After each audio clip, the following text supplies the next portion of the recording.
Hello, good morning students. जैसे कि आज हम जानते हैं कि ये आपकी साइंस की ऑनलाइन क्लासेस चल रही हैं। सभी क्लासेस को ऑनलाइन करने की कोशिश की गई है। सभी टीचर्स ऑनलाइन क्लासेस भेज रहे हैं क्योंकि कोरोना वायरस के टाइम पे स्कूल में आकर पढ़ना संभव नहीं हो पा रहा है। उसी क्रम में मैंने आज स्टूडेंट जो बार बार कमेंट कर रहे थे 10th की क्लास में सर 11th की क्लास के लिए कुछ वीडियो बनाई है, तो उसी को देखते हुए आज एक वीडियो बनाई है जो आपकी तीनों क्लासेस के लिए। जी हाँ, ध्यान रखिए, तीनों क्लासेस में 10th 11th और 12th तीनों में इसका उपयोग होने वाला है। हालांकि आगे की क्लासेस में भी आपका इसका उपयोग होगा, तो आप इसको देखिए बहुत अच्छे से। हम क्या पढ़ने वाले हैं, देखिए इस क्लास में हम पढ़ेंगे कैसे हम कक्षाओं की सहायता से किसी भी तत्व का इलेक्ट्रॉनिक विन्यास निकाल सकते हैं। इसके लिए जो कह सकते हैं, जो वैज्ञानिक थे बोर तथा बरी, उन्होंने एक नियम दिया था कि किस तरीके से इलेक्ट्रॉन जो होते हैं कक्षाओं में, नाभिक के चारों, देखिए मान लीजिए नाभिक है और ये इसकी चारों क्या कक्षाएं हैं। ये हम लोग इतना पढ़ चुके हैं पहले भी कि नाभिक के चारों इलेक्ट्रॉन क्या होते हैं, लगातार कक्षाओं में चक्कर लगाते रहते हैं। ठीक है, अब बोर तथा बरी ने बताया था कि किस कक्षा में कितने इलेक्ट्रॉन अधिकतम घूमते रहते हैं। ठीक है, कहाँ से कौन सा इलेक्ट्रॉन वर्षित रहता है, इस सब के बारे में बताया किसने, बोर तथा बरी ने। और उन्हीं के मुख्य बिंदुओं का हमने नाम दे दिया बोर बरी का नियम।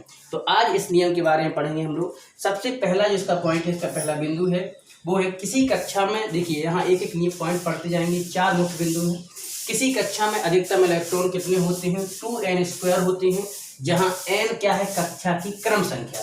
इसका मतलब क्या है, देखिए पहले जो पॉइंट है इसका मतलब है कि आप कोई किसी भी तत्व का इलेक्ट्रॉन विन्यास करते हो तो उसमें आपको पता है कितनी कक्षाएं रहती हैं तत्वों में, 4 कक्षाएं, K, L और M, N। तो इन्होंने बताया था कि कक्षा की क्रम संख्या बताएं, K की रहेगी 1, L की 2, M की रहेगी 3 और N की रहेगी 4। अब ये आपकी क्रम संख्या है। तो किसी कक्षा में अधिकतम इलेक्ट्रॉन कितने होते हैं, 2n², यानी n बराबर आपका ये क्या दिया गया, मान दिया गया है। ये इसके लिए दिया गया है, ये इसके लिए, और ये चौथी कक्षा के लिए। पहली कक्षा के लिए n बराबर 1, दूसरी कक्षा के लिए n बराबर 2, तीसरी कक्षा के लिए n बराबर 4, चौथी कक्षा के लिए n बराबर तीसरी कक्षा के लिए n बराबर 3 और चौथी कक्षा के लिए n बराबर रहेगा आपका 4। अब आप फॉर्मूला यूज करोगे कौन सा, 2n²। जी हाँ, इसमें हम फॉर्मूला यूज करेंगे 2n²। तो हमें क्या प्राप्त होगा, कक्षाओं में अधिकतम इलेक्ट्रॉन। अगर पहली कक्षा में करेंगे तो आएगा 2 इलेक्ट्रॉन, दूसरी कक्षा में फॉर्मूला करेंगे 2n² का यूज हम लोग, तो आपका यहाँ हो जाएगा, तो यहाँ हो जाएगा आपका कितना, 8 इलेक्ट्रॉन। तीसरी कक्षा में 2 × 4 का 3 का स्क्वायर करेंगे, क्रम संख्या क्या है इसकी 3 है, तो आपको हो जाएगा 18 इलेक्ट्रॉन। और चौथी कक्षा में 2 × 4 का स्क्वायर यानी कितने हो जाएंगे, 32 इलेक्ट्रॉन। यानी पहले पॉइंट से हमें ये क्लियर हो गया है कि किसी भी तत्व की जब हम इलेक्ट्रॉन विन्यास करते हैं तो उनकी कक्षाओं में अधिकतम इलेक्ट्रॉन, मतलब पहली कक्षा में अधिकतम इलेक्ट्रॉन 2 हो सकते हैं, दूसरी कक्षा में अधिकतम इलेक्ट्रॉन 8 हो सकते हैं, तीसरी कक्षा में अधिकतम इलेक्ट्रॉन 18 हो सकते हैं और चौथी कक्षा में अधिकतम इलेक्ट्रॉन हो सकते हैं कितने, 32। ये आपका पहला पॉइंट है। दूसरा पॉइंट कह रहा है बाह्यतम कक्षा में अधिकतम कितने इलेक्ट्रॉन हो सकते हैं, 8। जी हाँ, जनरली आप इलेक्ट्रॉन विन्यास करोगे यानी ऐसे तत्वों का इलेक्ट्रॉन विन्यास जिनका परमाणु क्रमांक क्या है, कम है, जिनका एटॉमिक नंबर कम है, तो उनका आप अगर इलेक्ट्रॉनिक विन्यास करते हो, ठीक है, तो आपको बता दिया जाए कि अंतिम कक्षा कह सकते हैं बाहरी कक्षा में इलेक्ट्रॉन 2 से स्टार्ट होंगे, मतलब कह सकते हैं 1 भी हो सकता है, 1 से अधिकतम कितने हो सकते हैं, 8 हो सकते हैं। बाहरी कक्षा में अधिकतम इलेक्ट्रॉन कितने हो सकते हैं, 8। जब 8 से अधिक इलेक्ट्रॉन होने लगेंगे तो इलेक्ट्रॉन हम क्या करेंगे, उसके आगे वाली कक्षाओं में इलेक्ट्रॉन भरना शुरू कर देंगे। दूसरा इसमें जुड़ा हुआ है, उससे पहले वाली कक्षा में अधिकतम इलेक्ट्रॉन कितने होते हैं, 18। जी हाँ, देखेंगे हम लोग कि सबसे बाहरी कक्षा में अधिकतम इलेक्ट्रॉन हो सकते हैं 1 से लेके आप कितने 8 तक, और उससे पहले की जो कक्षा होगी उसमें अधिकतम इलेक्ट्रॉन हो सकते हैं 18। ये रूल आपको याद करना है। जब भी आप किसी तत्व का इलेक्ट्रॉनिक विन्यास करो तो जो कक्षा सबसे बाहर में आ रही है, सबसे पीछे आ रही है, उसमें अधिकतम इलेक्ट्रॉन 8 ही हो सकते हैं। अगर ये कक्षा यहाँ है तो 8 से कम तो हो सकते हैं लेकिन ज़्यादा 8 से नहीं हो सकते। तो पहला ध्यान रखेंगे, बाह्यतम कक्षा में अधिकतम इलेक्ट्रॉन 8 रहेंगे, और उससे पहले, इसके पहले की जो ये कक्षा है, सेकंड लास्ट कक्षा, इसमें अधिकतम इलेक्ट्रॉन कितने हो सकते हैं, जी हाँ, इसमें अधिकतम इलेक्ट्रॉन हो सकते हैं 18, मतलब 2 से लेकर 18 तक हो सकते हैं। अब कैसे होंगे इसका रूल भी आपको बता दिया गया है, लेकिन आपको याद रखना, इलेक्ट्रॉन विन्यास करेंगे कभी भी बाहरी कक्षा में 8 से ज़्यादा इलेक्ट्रॉन नहीं करेंगे, और उससे पहले वाली जो कक्षा रहेगी, सेकंड लास्ट कक्षा रहेगी, उसमें 18 से ज़्यादा इलेक्ट्रॉन नहीं करेंगे। तीसरा जो उसका पॉइंट है, पहली कक्षा में अधिकतम कितने इलेक्ट्रॉन। जी हाँ, जब भी इलेक्ट्रॉन विन्यास शुरू करेंगे तो अगर हम पहली कक्षा के इलेक्ट्रॉन भरते हैं तो 2 से ज़्यादा इलेक्ट्रॉन नहीं हो सकते। हालांकि आप समझ जाओगे कि अगर कक्षा होती है K, L, M, N 4, तो इनमें इलेक्ट्रॉन भरने का क्रम है 2, 8, 18 और 32। लेकिन आपको इतना पता होना चाहिए कि पहली कक्षा में किसी भी कंडीशन में 2 से अधिक इलेक्ट्रॉन नहीं होंगे।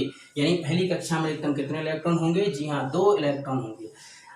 लास्ट पॉइंट, सबसे इंपॉर्टेंट पॉइंट देखिए, सबसे बाहरी कक्षा में 2 से अधिक इलेक्ट्रॉन, जी हाँ, सबसे बाहरी कक्षा में 2 से अधिक इलेक्ट्रॉन और उससे पहले वाली कक्षा में 8 से अधिक इलेक्ट्रॉन तब तक नहीं हो सकते। क्या कह रहा है देखिए, सबसे पहले वाली कक्षा में 2 से अधिक, सबसे बाहरी वाली कक्षा में 2 से अधिक और उससे पहले वाली कक्षा में 8 से अधिक इलेक्ट्रॉन तब तक नहीं हो सकते जब तक कि उनसे पहले की सभी कक्षाओं में 2n² के अनुसार इलेक्ट्रॉन ना भर जाए। कैसे, देखिए हम आपको यहाँ बता दे रहे हैं। जैसे हमने इलेक्ट्रॉनिक विन्यास किया, मान लीजिए किसका एग्जाम्पल इस पॉइंट के लिए देखेंगे, स्कैंडियम का इलेक्ट्रॉन विन्यास होता है 21। कितना होता है? 21। सॉरी, परमाणु क्रमांक होता है इसका 21। इलेक्ट्रॉन विन्यास करेंगे, पहला नियम ये चलेगा, पहली कक्षा में एकदम कितने इलेक्ट्रॉन? 2 इलेक्ट्रॉन। दूसरा नियम, इस नियम के अनुसार 2n² के अनुसार रखेंगे। दूसरी कक्षा लिखेंगे, कितने इलेक्ट्रॉन रखते हैं अधिकतम? दूसरी कक्षा में एकदम होते हैं 8 इलेक्ट्रॉन। तीसरा हम 2 8, अब यहाँ हमें करना है कितने हुए? तीसरी कक्षा में पहले हम केवल भरेंगे कितने इलेक्ट्रॉन? 8 इलेक्ट्रॉन। 8 से ज्यादा नहीं जा सकते, कब तक? जब तक आगे वाली कक्षा में 2 इलेक्ट्रॉन ना भरते। तो हमने यहाँ 2 इलेक्ट्रॉन कर दिए। अब देखें कितने हो रहे हैं? 2 8 10 18 और 2 कितने हो रहे हैं? 20। जबकि यहाँ कितना परमाणु क्रमांक है इसका? 21। तो अब यहाँ ये नियम काम करता है कि सबसे बाहरी वाली कक्षा में 2 से अधिक, तो यहाँ 2 से अधिक तो हम अभी कर नहीं रहे हैं, और उससे पहले वाली कक्षा में 8 से अधिक, तो इससे 8 से अधिक हमें इलेक्ट्रॉन करना है। तो क्या करना है? जब तक कि उससे पहले की सभी कक्षाओं में, तो पहले की कक्षा देखेंगे ये है पहली और दूसरी, पहली दूसरी कक्षा में 2n² के अनुसार इलेक्ट्रॉन भर चुके हैं। इसलिए हम क्या करेंगे, जो सेकंड लास्ट कक्षा है उसमें 8 की जगह कितने इलेक्ट्रॉन कर देंगे? जी हाँ, उसमें कर देंगे हम कितने इलेक्ट्रॉन? 9 इलेक्ट्रॉन कर देंगे। और इस तरीके से आपका स्कैंडियम का इलेक्ट्रॉन विन्यास हो जाएगा 2 8 9 2। जी हाँ, समझ लीजिए फिर से एक बार, स्कैंडियम का पहली कक्षा में इलेक्ट्रॉन 2 रहेंगे, दूसरी में 8 रहेंगे, तीसरी में पहले हमने 8 ही किए थे। ठीक है, एक बार फिर इसको समझ लेंगे, 2 8 8 और 2। अब अंतिम कक्षा में 2 इलेक्ट्रॉन, बिल्कुल सही है। यहाँ से हम आगे नहीं बढ़ेंगे, कब तक? जब तक यहाँ पूर्ण रूप से ना बढ़ जाए। अगर हम यहाँ 2 से 3 करते तो ये आपका नियम जो है तीसरी कक्षा में कितने इलेक्ट्रॉन होने चाहिए? 18, ये आपका गलत हो जाता। तो हम यहाँ देखेंगे 2 ही रहेंगे। इसमें हम देखेंगे 8 की जगह कितने इलेक्ट्रॉन करेंगे? 2 8 9 और 2। तो ये आपका क्या है? स्कैंडियम का सही इलेक्ट्रॉनिक विन्यास है 2 8 9 2। अब हम कुछ तत्वों के इलेक्ट्रॉन विन्यास है जिनका हम अभ्यास करेंगे और आप देखोगे कैसे हम किसी भी तत्व का इलेक्ट्रॉन विन्यास कर सकते हैं। देखिए बहुत सिंपल है, जितना आप करोगे उतना ही अच्छे से आपसे ये बन जाएगा। अब इसमें हमने पहला एग्जाम्पल ले लिया है, मान लीजिए, जी हाँ, जितने भी एग्जाम्पल लेंगे हम सभी एग्जाम्पल थोड़ा 1 2 सिंपल लेंगे, इसके बाद अच्छे एग्जाम्पल ही लेंगे। मान लीजिए हमने कर रहे हैं किसका इलेक्ट्रॉन विन्यास? नियॉन का। जी हाँ, नियॉन का एटॉमिक नंबर कितना होता है? आप जानते हो 10 होता है।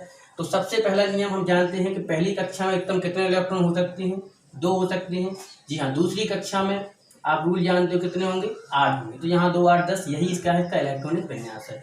दूसरा कोई तत्व हमने लिया, मान लीजिए यहाँ हम कर रहे हैं क्लोरीन का इलेक्ट्रॉन विन्यास। क्लोरीन का एटॉमिक नंबर होता है 17।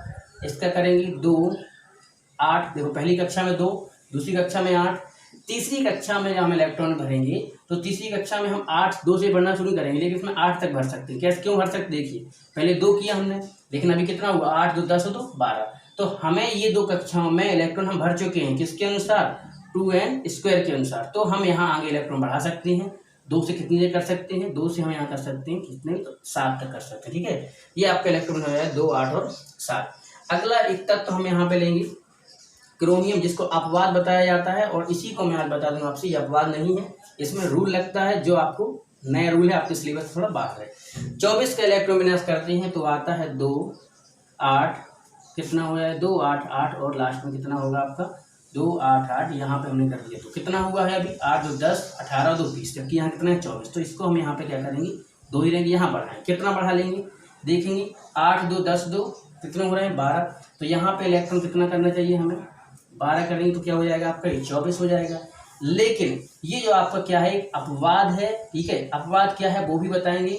अपवाद होने के कारण इसका एक इलेक्ट्रॉन हम कहाँ प्रवेश कराएंगे? यहाँ पर। तो सही इलेक्ट्रॉन विन्यास हो जाएगा इसका 2 8 13 और 1। जी हाँ, 24 क्रोमियम का इलेक्ट्रॉन विन्यास हो जाएगा 2 8 13 1। क्यों? ये क्या है आपका? अपवाद है। अब ये अपवाद हम आपको जब SPDF से इलेक्ट्रॉन विन्यास कराएंगे तो आपको बता देंगे। ठीक है, दूसरा बहुत महत्वपूर्ण है अपवाद एक और, इसमें 24 की जगह 29 करते हैं, तब आपका आता है 2 8, यहाँ रिक्त स्थान छोड़ेंगे, कितना भरना है? 2 इलेक्ट्रॉन भरना। ठीक है, कितने बचे? 8 2 10 2 12। 12 के बाद कितने इलेक्ट्रॉन बचते हैं, शायद 12 के बाद इलेक्ट्रॉन बचेंगे आपके पास 29 करने के लिए 17 इलेक्ट्रॉन बचे हैं। तो यहाँ पे हम भरने वाले हैं कितना, 17। लेकिन अब हम ये देख रहे हैं, ये भी क्या है आपका एक अपवाद है।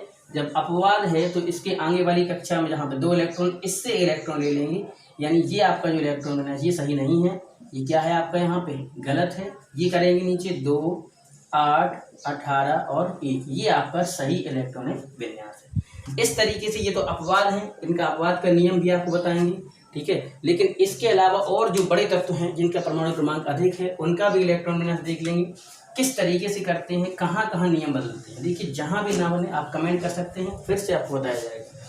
इसके आगे हम लोग देखेंगे एक बहुत बड़ा, जैसे कि हमने देखा मान लीजिए 26 यानी Fe26 का इलेक्ट्रॉन विन्यास। सबसे पहला हम लोग जानते हैं पहली कक्षा में 2 इलेक्ट्रॉन, दूसरी कक्षा में 8 इलेक्ट्रॉन, कितने हो गए हैं 8 और 10। तो यहाँ इलेक्ट्रॉन ना भर के हम सीधे यहाँ भरेंगे, 10 2 कितने हो गए 12। 12 में कितने इलेक्ट्रॉन फिल करना है हमें 14। तो अब आपका ये क्या हो गया इलेक्ट्रॉन विन्यास 2, 8, 14 और 2 किसका हो गया है Fe का। यहाँ इसमें थोड़ा सा हम स्टडी कर लेंगे। देखिए पहली कक्षा में एकदम इलेक्ट्रॉन 2 है, दूसरी कक्षा में इलेक्ट्रॉन 8 है और तीसरी कक्षा में इलेक्ट्रॉन कितने होने चाहिए 18, लेकिन वो 18 इलेक्ट्रॉन नहीं है, ठीक है। क्यों, क्योंकि तीसरी कक्षा में 18 इलेक्ट्रॉन हो उससे पहले की कक्षा में कितने हो जाए, जब यहाँ जो आपके इलेक्ट्रॉन हैं 2 हैं, तो जितने इलेक्ट्रॉन बचेंगे वो आपकी किस कक्षा में चले जाएंगे, तीसरी कक्षा में।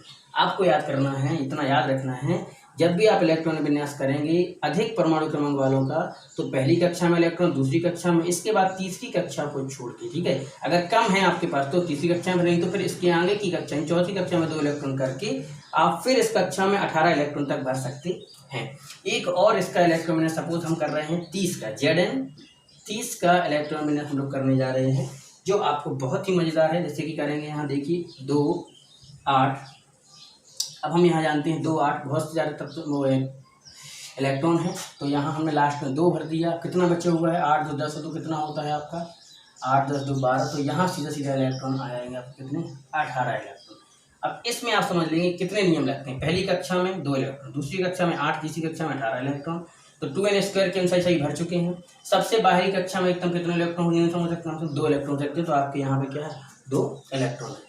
इस तरीके से आप किसी भी तत्व का इलेक्ट्रॉन विन्यास कर सकते हो। वही 4 पॉइंट हैं, एक और लास्ट एग्जाम्पल देख लेंगे और आप फिर मिलेंगे आपकी नेक्स्ट वीडियो में। देखिए एक लास्ट में बहुत अच्छा एग्जाम्पल, मान लीजिए हमने कर लिया यहाँ पे कर लिया Mn तो सिंपल हो जाएगा, इसका निकिल का चलो कर लेते हैं। निकिल का एटॉमिक नंबर कितना होता है, निकिल का एटॉमिक नंबर होता है आपका 28। इलेक्ट्रॉन में विन्यास करोगे तो 2 8, ठीक है, 2 8 रिक्त स्थान करेंगे, यहाँ 2 करेंगे, कितना हो गया 2 8 10 हो चुके, सॉरी 2 8 10 12 हो चुके हैं। अब 12 में कितने इलेक्ट्रॉन हो चुके, यहाँ पर हो जाएगा इसका 16। जी हाँ, ये आपका हो जाएगा इलेक्ट्रॉन विन्यास किसका, निकल का 2 8 16 और 2। अब आपको यहाँ अगर कन्फ्यूज है तो आप समझ सकते हो, कोई कन्फ्यूजन नहीं है। पहली कक्षा में 2 है, दूसरी कक्षा में 8 है। जब भी तीसरी कक्षा में इलेक्ट्रॉन भरेंगे तो अगर इलेक्ट्रॉनों की संख्या अधिक है तो उसकी चौथी कक्षा में पहले 2 इलेक्ट्रॉन भरेंगे, इसके बाद हम तीसरी कक्षा को क्या करेंगे, इलेक्ट्रॉन बढ़ाएंगे, ठीक है। तो वही हम देख रहे हैं, यहाँ हम 8 से अधिक इलेक्ट्रॉन, अगर 8 से कम इलेक्ट्रॉन आती तो सीधा भर देते, लेकिन 8 से इलेक्ट्रॉन ज़्यादा आ रहे हैं इसलिए चौथी कक्षा में भरेंगे पहले। जब यहाँ 2 इलेक्ट्रॉन आएंगे फिर यहाँ पे 8 से अधिक इलेक्ट्रॉन को हम बढ़ाएंगे। तो इसमें हम देखेंगे 2 8 8 कितना हो गया 18, 2 20 हो चुके हैं, चाहिए कितना हमें 28। तो इसमें हम क्या करेंगे, सही इलेक्ट्रॉन विन्यास आपका ये ना हो के होगा 2 8 16 और 2, ये आपका हो जाएगा सही इलेक्ट्रॉनिक विन्यास किसका, निकिल का। तो इस तरीके से आपको याद रखना है, केवल 2 तत्व हैं, कॉपर 29 और क्रोमियम 24, जिसे आप अपवाद मानते हो। लेकिन आपका नेक्स्ट वीडियो में हम मिलेंगे जिसमें सिखाएंगे SPDF से इलेक्ट्रॉनिक विन्यास, और आपको बता दिया जाएगा कि रसायन विज्ञान में कोई अपवाद नहीं है, ये एक रूल होता है, उस रूल के अकॉर्डिंग इनका हम इलेक्ट्रॉनिक अलग तरीके से करते हैं। फिर मिलेंगे नेक्स्ट वीडियो में। Thank you, have a nice day.